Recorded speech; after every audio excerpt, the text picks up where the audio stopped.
Uttaranchal University, Dehradun, NAC A+ accredited university. జనరల్గా 100కి dial చేస్తూ ఉంటారు. లైక్ ఎలాంటి కాల్స్ వస్తుంటాయి ఎక్కువగా? యాక్సిడెంట్ కాల్స్ వస్తాయి, లేదా ఇంటి దగ్గర గొడవ పడే కాల్స్ వస్తాయి. కొంతమంది తెలియక 100కి సైబర్ క్రైమ్లో చీట్ అయినా కానీ సైబర్ క్రైమ్లో చీటింగ్ అయితే 1930 చేయాలి. సో వీళ్ళు ఫస్ట్ 100కి చేస్తారు. ఈ కాల్స్ వస్తాయి. లేదా ఇంకేమంటారు, ఈ టీజింగ్ కాల్స్ వస్తుంటాయి. చాలా ఉంటాయి. ఇంకా ప్రతి చిన్నదానికి కూడా చెప్పిన కదా ఇందాక, మా ఆవిడ వెళ్ళిపోయింది పిలిపియండి అని 100కి ఫోన్ చేసి అడుగుతాడు. ఎట్లా పిలిపిస్తాను చెప్పండి. ఒకసారి కేసు కూడా అయింది, సార్ బీర్లు తెచ్చేయండి అని. తన మీద 100కి కాల్ చేసి మా దగ్గర బీర్లు అయిపోయినాయి, బీర్లు తెచ్చేయండి అని 100కి కాల్ చేసింది. బిఎస్. సో తన మీద కేసు కూడా చేయడం జరిగింది. సో ఇట్లాంటివి తాగిన తర్వాత కొంతమంది ఫన్నీ చేస్తుంటారు. కొంతమంది ప్రతి చిన్నదానికి అత్తగూడల పంచాయతీకి చేసేస్తుంటారు, లేదా హస్బెండ్ వల్ల ప్రాబ్లం. ఇట్లాంటి ప్రతి చాలా సిల్లీ థింగ్స్కి. కాకపోతే మెయిన్ గ్రావిటీ ఎక్కువ ఉంటుందంటే ఫస్ట్ వర్డ్స్ వింటాం. మా ఆయన నన్ను తిడుతున్నాడు, మీరు ఒకసారి వచ్చి చెప్పేయాలండి. దీంట్లో గ్రావిటీ కొంచెం తక్కువ ఉంటుంది. యాక్సిడెంట్ అయింది, దీంట్లో గ్రావిటీ ఎక్కువ ఉంటుంది. సరే ఇక్కడ ఒక మనిషి అన్కాన్షియస్లో పడిపోయి ఉన్నాడు, దీనికి గ్రావిటీ ఎక్కువ ఉంటుంది. అవును సార్, సైబర్ క్రైమ్లో చీటింగ్ అయ్యింది, దీనికి కొంచెం గ్రావిటీ ఫోన్లో మాట్లాడితే తగ్గుతుంది. ఏం చేయాలి, ఇమీడియట్గా 1930 కాల్ చేయండి, మీ అకౌంట్ బ్లాక్ చేయించుకోండి. ఇది ఓవరాల్గా మనం ఫోన్లో చెప్తుంటాం. దీని గ్రావిటీ మనం ఇమీడియట్గా రష్ కావాల్సిన అవసరం లేదు అక్కడికి. సో రష్ అవ్వాల్సిన థింగ్స్ కొన్ని ఉంటాయి, ఫోన్లో మాట్లాడితే సాల్వ్ అయ్యే కొన్ని థింగ్స్ ఉంటాయి. చాలా మటుకు 100 కాల్స్ ఫోన్లో మాట్లాడితేనే సాల్వ్ అవుతుంది. కొన్ని ఎప్పుడో జరిగిన ఇష్యూస్ అప్పుడు ఎక్స్ప్లెయిన్ చేస్తుంటారు. అప్పుడు ఏం చేస్తుంటే అక్కడికి వెళ్ళాల్సిన అవసరం ఉండదు. వాస్తవానికి మనం ఏం చేస్తాం, సార్ ఇది ఇప్పుడు జరిగింది కదా, మీరైతే స్టేషన్కి రండి, ఒక కంప్లైంట్ లాడ్జ్ చేస్తే మనం ఎఫ్ఐఆర్ చేస్తాం, దాని తర్వాత ఎంక్వైరీ చేస్తాం. ఎప్పుడో జరిగింది దాని గురించి. ఇమీడియట్గా ఏదైనా పోలీస్ పర్సనల్ అవసరం ఉంది, మన నెసెసిటీ అక్కడ అవసరం ఉంది అన్నప్పుడు రష్ కావడానికి ఆస్కారం ఉంటుంది. ఓకే సార్, సైబర్ క్రైమ్లో ఇప్పటిదాకా అయితే చాలా కేసెస్ రన్ అవుతున్నాయి, ఇప్పుడు కూడా చాలామంది మోసపోతున్నారు. వాటి గురించి మీరేం మాట్లాడతారు? సైబర్ క్రైమ్లో 2 టైప్స్ ఉంటాయి. ఎట్లా అంటే ఒకటి వెల్త్ లాస్ అవుతుంది, 2 క్యారెక్టర్ లాస్ అవుతుంది. వెల్త్ లాస్ అంటే ఏంటంటే డబ్బులు మోసపోవడం. క్యారెక్టర్ లాస్ అంటే ఏంటంటే తెలియని పర్సన్ని నమ్మి తన జీవితాన్ని కోల్పోవడం. సో ఈ వెల్త్ పోతే సంపాదించుకోవచ్చు. ఈ వెల్త్ ఎట్లా కూడా, పైసలు కూడా ఎట్లా పోతుంటాయంటే, మరీ ఉన్నోడు లాస్ కాడు, లేదా పూర్ పీపుల్ కూడా లాస్ కారు. మధ్యతరగతి వాళ్ళు ఉంటారు కదా, వీళ్ళు చదువుకున్న వాళ్ళు లాస్ అవుతుంటారు. సైబర్ క్రైమ్ లాస్ అయ్యి 60,000 పోయినాయి, 70,000 పోయినాయి, 1,00,000 పోయినాయి, 1,50,000 పోయినాయి అని వస్తుంటారు. ఏం చేస్తుంటారు, ఓటీపీ షేర్ చేసేస్తుంటారు, లేదా అన్నోన్ లింక్స్ ఓపెన్ చేస్తుంటారు. నా పాయింట్ ఆఫ్ వ్యూలో ఒకటి నేను క్వశ్చన్ అడుగుతా. ఇప్పుడు చీటర్స్ అంతా కూడా ఏం చేస్తుంటారంటే, మనం ఇన్స్టాగ్రామ్ చూసినా, ఫేస్బుక్ చూసినా, లేదా యూట్యూబ్ చూసినా ఏమవుతుందంటే పాపప్స్ వస్తుంటాయి, లేదా ఎస్ఎంఎస్ఎస్ కూడా వస్తుంటాయి. మన మొబైల్కి ఏమైనా వస్తుంటాయి, you have won 50 lakh rupees in a lucky draw అని వస్తుంటుంది, చూసుంటారు. సో మన లైఫ్లో ఎప్పుడైనా డబ్బులు వచ్చే లాటరీ టికెట్ కొని ఉంటామా? ఎవ్వరు కొని ఉండరు, అవునా? సో ఎవరు కొనే లాటరీ టికెట్కి 50 లక్షలు వచ్చిందంటే నువ్వు ఎట్లా నమ్ముతావు? నమ్మాల్సిందే కాదు అది. సో నువ్వేం చేస్తావు, ఇమీడియట్గా ఆ లింక్ను ఓపెన్ చేస్తావు. లింక్ను ఓపెన్ చేయగానే ఎవరైతే ఆ సర్వర్ని ఆపరేట్ చేస్తున్నాడో నీ యాక్సెస్ మొత్తం కూడా ఆ సర్వర్కి వెళ్ళిపోతుంది. సర్వర్కి వెళ్ళిపోయిన తర్వాత he can operate your mobile easily. తర్వాత వాడు నీకు ఇంకా ఏమంటారు, ఇంప్రెస్ చేస్తుంటాడు, ఇది చెయ్యి, అది చెయ్యి. లాస్ట్కి ఏమవుతుంటుంది, ఈ 50 lakhs ఏవైతున్నాయో ఇది మనది కాని సొమ్ము, అవునా కదా? దీనికి ఆశపడ్డప్పుడు నీ అకౌంట్లో ఉండేదంతా కూడా నీ కష్టాజీతం. నీది కాని దానికోసం నువ్వు దురాశ పడ్డప్పుడు ఆటోమేటిక్గా నువ్వు కష్టాజీతం మొత్తం వేరేడికి ఇచ్చేస్తావు, మోసపోతావు. ఇది థింగ్. ఇట్లనే ఈ ఓటీపీ ప్రాబ్లమ్స్ కానివ్వండి, అన్నోన్ లింక్స్ని ఓపెన్ చేయడం కానివ్వండి, ఇట్లా చాలా ఉంటాయి. అండ్ ఇంకోటి క్యారెక్టర్ లాస్ అన్నా కదా, ఈ క్యారెక్టర్ లాస్ అనేది ఏంటంటే, ఇప్పుడు ఇన్స్టాగ్రామ్ కానీ ఫేస్బుక్ కానీ ఒక అన్నోన్ పేరు నుంచి ఏదో మంచి క్యూట్ నేమ్ ఉంటుంది, డీపీ ఒక మంచి క్యూట్ డీపీ ఉంటుంది, అక్కడ నుంచి రిక్వెస్ట్ వస్తుంది.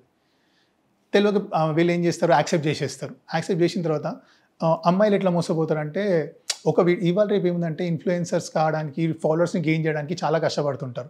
ఒక్కరు పెరిగిన చాలు అన్న పాయింట్ ఆఫ్ వ్యూలో చాలామంది దాంట్లో ఆడుతుంటారు. అట్లా అంటే ఏమవుతుందంటే, you are looking so cute, you are looking so beautiful, you are so looking hot అనేసి కమెంట్స్ చేస్తుంటారు. డిఎం మెసేజెస్ పర్సనల్గా మెసేజ్ చేస్తుంటారు. సో ఒక ఫాలోవర్ పెరిగింది కదా పాయింట్ ఆఫ్ వ్యూలో రిప్లై చేయడం స్టార్ట్ చేస్తారు. అక్కడ స్టార్ట్ అవుతుంది. 90% ఏం కాదు, మన దరిద్రానికి ఆ 10% ఇందాక చెప్పిన నెగిటివ్ కంటెంట్ పర్సన్స్ ఉంటారు కదా, వాళ్ళు తగిలిరు అనుకోండి, లైఫ్ కొలాప్స్. అంతే. నేను ఒకటంట, ఇప్పుడు కమెంట్లో ఇప్పుడు నా దాంట్లో కూడా హండ్రెడ్స్ ఆఫ్ కమెంట్స్ ఉంటాయి, థౌజండ్స్ ఆఫ్ కమెంట్స్ ఉంటాయి. ఉన్న దాంట్లో sir you are looking good అనేసి, లేదా your dance is beautiful, awesome, అది ఎనర్జెటిక్, ఎక్స్ప్రెషన్స్ ఆసమ్, ఇవన్నీ పెడుతుంటారు. అవును. సో నేను రెస్పాండ్ కాకపోవడానికి రీజన్ ఏంటంటే థౌజండ్స్ ఆఫ్ కమెంట్స్ ఉంటాయి. అవును. రెస్పాండ్ అయితే ఏమిటంటే అవతల పర్సన్ ఎవరో తెలియదు మనకు, మన ప్రొఫెషన్ కూడా అది కాదు. ద సేమ్ టైం నేనే అబ్బాయి ఇంత జాగ్రత్త పడుతున్నా, అమ్మాయిలు ఎంత జాగ్రత్తగా ఉండాలి. అవును. నేను అంటుంది ఏంటంటే అమ్మాయిని యు ఆర్ లుకింగ్ బ్యూటిఫుల్ అంటే ఎవరో ముఖం తెలియని పర్సన్ బ్యూటిఫుల్ అని చెప్తే ఎట్లా నమ్ముతారు? అవునా కాదా? మమ్మీని అడగండి నువ్వు ఎంత బ్యూటిఫుల్గా ఉన్నావో చెప్తారు. అవునా కాదా? మీ సిస్టర్ని అడగండి నువ్వు ఎంత బ్యూటిఫుల్గా ఉన్నావో చెప్తారు. మీ అద్దాన్ని అడగండి ఎంత బ్యూటిఫుల్గా ఉన్నావో చెప్తారు. అద్దం పగిలిపోతుంది. అవునా కాదా? పగిలిపోతుందా? సో నేను అంటుంది ఏంటంటే మిమ్మల్ని మీరు ట్రస్ట్ చేయండి, నాట్ అన్నోన్ పర్సన్స్. ఇదంతా కూడా ట్రాపింగ్ థింగ్, ఇదంతా ట్రాప్ చేసే థింగ్. 90% ఏం కాదు, కాకపోతే ఎవరి లైఫ్ ఆ 10% ఉంటుంది అనేది తెలియదు. సో ఇట్లా లాస్ట్ టైం కూడా ఒకటి సైబర్ క్రైమ్ జరిగింది, ఇంతకుముందు కూడా ఒకసారి చెప్పుండే. ఒక అమ్మాయి ఇట్లా ఆన్లైన్లో పరిచయం అయిన తర్వాత వాళ్ళిద్దరు ఏం మాట్లాడుకున్నారంటే మన ఇద్దరం ట్రూ ఫ్రెండ్స్ లాగా ఉందాం, నా ఫోన్ నెంబర్ నీకొద్దు, నీ ఫోన్ నెంబర్ నాకొద్దు, నా పర్సనల్ డీటెయిల్స్ నీకొద్దు, నీ పర్సనల్ డీటెయిల్స్ నాకొద్దు, we are very genuine and we are very honest, ఇట్లా మనం మంచి ట్రూ రిలేషన్షిప్ మెయింటైన్ చేద్దామని స్టార్ట్ చేసారు అన్నోన్ పర్సన్స్ ఇద్దరు. తర్వాత నువ్వు ఇన్స్టాగ్రామ్ హింజ్ అని ఒక రేటింగ్ యాప్, అది అక్కడ నుంచి ఇన్స్టాగ్రామ్కి వచ్చారు, తర్వాత స్నాప్చాట్కి వెళ్ళారు. సో వెళ్ళిన తర్వాత వన్ ఫైన్ డే, ఒక 3-4 months అయిపోయింది. అమ్మాయి ఇక్కడ కాదు, బయట నుంచి వచ్చింది జాబ్ చేసుకోవడానికి. వచ్చిన తర్వాత వన్ డే హీరో ఏమన్నాడు, baby I want meet you అన్నాడు. హీరో అన్నాడు. హీరోయిన్ ఏమన్నది, come on baby come to hostel అన్నది. ఇక్కడ జాబ్ చేయడానికి వచ్చింది అమ్మాయి.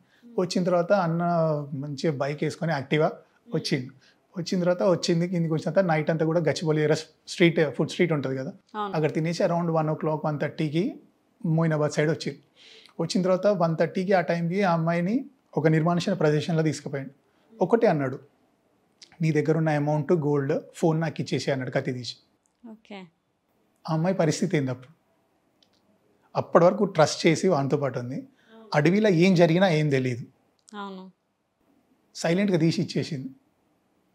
ఇచ్చిన తర్వాత నేను ఇక్కడనే 1 hour ఉంటా, నీ ఇక్కడ నుంచి నీ సౌండ్ వినిపిస్తే మళ్ళీ వచ్చి పొడి చేసి వెళ్ళిపోతా అన్నాడు. తర్వాత ఆ అడవిలో రాత్రి 1:30-2 o'clock ఆ అమ్మాయి ఒక్కతే బిక్కుమంటూ కూర్చొని ఒక 1 hour తర్వాత ఆ దూరంలో ఒక లైట్ కనిపిస్తే అక్కడ వరకు నడుచుకుంటూ వెళ్తే ఆ ఇంటి ఓనర్ అప్పుడే వచ్చి 100కి కాల్ చేస్తే అమ్మాయిని తీసుకొని మన పెట్రోలింగ్ వ్యాలీ వెళ్ళి అమ్మాయిని తీసుకొని పోలీస్ స్టేషన్కి వచ్చిన తర్వాత ఏం జరిగిందంటే ఇదంతా జరిగింది. చూసిన తర్వాత వాడి పేరు ఏంటంటే తెలియదు అంటది. ఒక పేరు చెప్పింది, వాళ్ళ ఇల్లు ఎక్కడ తెలియదు, వాళ్ళ డాడీ పేరు ఏంది తెలియదు, వాడి ఫోన్ నెంబర్ ఏంది తెలియదు, వాడు ఏం చదువుతాడు తెలియదు, ఏం తెలియదు, ఒక పేరు మాత్రం తెలుసు. సో ఇన్స్టాగ్రామ్ ఐడి ఏంది అని అడిగిన. ఇన్స్టాగ్రామ్ ఐడి చెప్పింది, అది చూస్తే జై బాలయ్య అని ఉంది. ఇప్పుడు ఈ జై బాలయ్యని ఎడబట్టుకురావాలి, జై బాలయ్యని ఎడబట్టుకురావాలా, జై బాలయ్య సరే స్నాప్చాట్ ఐడి చెప్పు. ఇక స్నాప్చాట్ ఐడి పేరుతోటి కూడా లేదు, అది డిజిట్స్తో, న్యూమరిక్ వర్డ్స్ తోటి ఉంది అంతా. అది కూడా చెప్పింది. ఓపెన్ చేసి చూస్తే అది ఇన్యాక్టివ్ చేసిండు. సో తర్వాత మెల్లగా కూర్చొని మాట్లాడిన తర్వాత ఒక 2 daysలో ట్రేస్ అవుట్ చేసినాం. అబ్బాయి చూస్తే బీటెక్ ఫైనల్ ఇయర్ అబ్బాయి, డబ్బుల కోసం ఈ పని చేసిండు. దొరకబట్టిరా అబ్బాయిని? అయితే దొరికింది ఈజీగా, ఒక 3 days టైం పట్టింది. ఎట్లా అంటే ఇప్పుడు ప్రతి యాప్ మీరు తీసుకోవాలంటే దానికి ఒక ఫోన్ నెంబర్ కానీ ఒక మెయిల్ ఐడి కానీ యాక్సెస్ ఉంటుంది. అవునవును. సో ఆ మెయిల్ ఐడి ఏదో ఎంత ఉంటుందో చూసి మనం సర్వర్కి అన్ని పంపించి తీసుకొని వచ్చినాం. ఆ అబ్బాయి వాళ్ళ పేరెంట్స్ ఎంత అమాయకులు అంటే చాలా అమాయకులు. వీడు ఇట్లా ఉన్నాడు, ఇంట్లో పేరెంట్స్ చేసింది ఏమైనా మిస్టేక్ ఉంటుందా? ఖాళీ పిల్లి పేరెంట్స్ బ్లేమ్ అవుతారు. పిల్లల్ని ఎవరు కూడా తప్పుదారిలో పెంచారు, పరిస్థితులు లేదా చుట్టుపక్కల ఉండే దోస్తాన్ని చెడగొడుతుంటాయి, కానీ పేరెంట్స్ ఎవరు కూడా నా కొడుకు ఇట్లా కావాలని ఉండరు. సో అమ్మాయి తెలియక అట్లా ట్రస్ట్ చేసేసింది.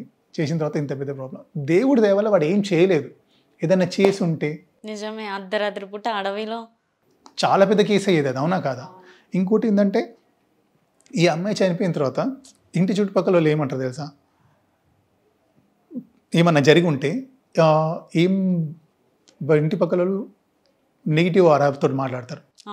ఎక్కడెక్కడ పోయిందో అడవై చంపేసిరు. ఆల్రెడీ పేరెంట్స్ పెయిన్లు ఉంటారు. ఇది దీనికి తగ్గట్టు పక్కన గిటప్ ఉన్న వాళ్ళందరూ కూడా చనిపోయిన అమ్మాయి క్యారెక్టర్ని, పేరెంట్స్ అందరినీ కూడా ఎంత నెగిటివ్గా క్రియేట్ చేస్తారు. సో నేను చెప్పేది ఏంటంటే జాగ్రత్తగా ఉండండి. మస్తుగురు ఫ్రెండ్స్. ఇప్పుడు ఫర్ ఎగ్జాంపుల్ మీరున్నారు, మీ చుట్టుపక్కల 100 మంది ఫ్రెండ్స్ ఉంటారు. 1కి 1000 సార్లు ఆలోచించి ఫ్రెండ్షిప్ చేయవచ్చా లేదా ఆలోచించి, ఎంతవరకు ఫ్రెండ్షిప్ చేయవచ్చో ఆలోచించి, నోన్ పర్సన్ని ట్రస్ట్ చేసేంత వరకు ట్రస్ట్ చేయాలా. నేను అదే చెప్తున్నా. అన్నోన్ పర్సన్స్ తోటి ఎందుకు? కోట్ల మంది దునియా మీద, అవునా కాదా? అవును. నువ్వు స్కూల్ నర్సరీ జాయిన్ అయినప్పటి నుంచి నీ పెళ్ళి అయ్యేంత వరకు, పెళ్ళి అయిన తర్వాత కూడా వేల మందితో నీ పరిచయాలు ఉంటాయి, అవునా కాదా? అందులో బెస్ట్ ఎవరు వాళ్ళతో ఫ్రెండ్షిప్ చేసి మాట్లాడతాం. అన్నోన్ పర్సన్ తోటి నువ్వు క్యూట్గా ఉన్నావు, నువ్వు స్మార్ట్గా ఉన్నావు, నువ్వు హాట్గా ఉన్నావు అన్నంత మాత్రాన పడిపోతారు వీళ్ళు. అవునా కాదా? సో నేను అదే చెప్తాను.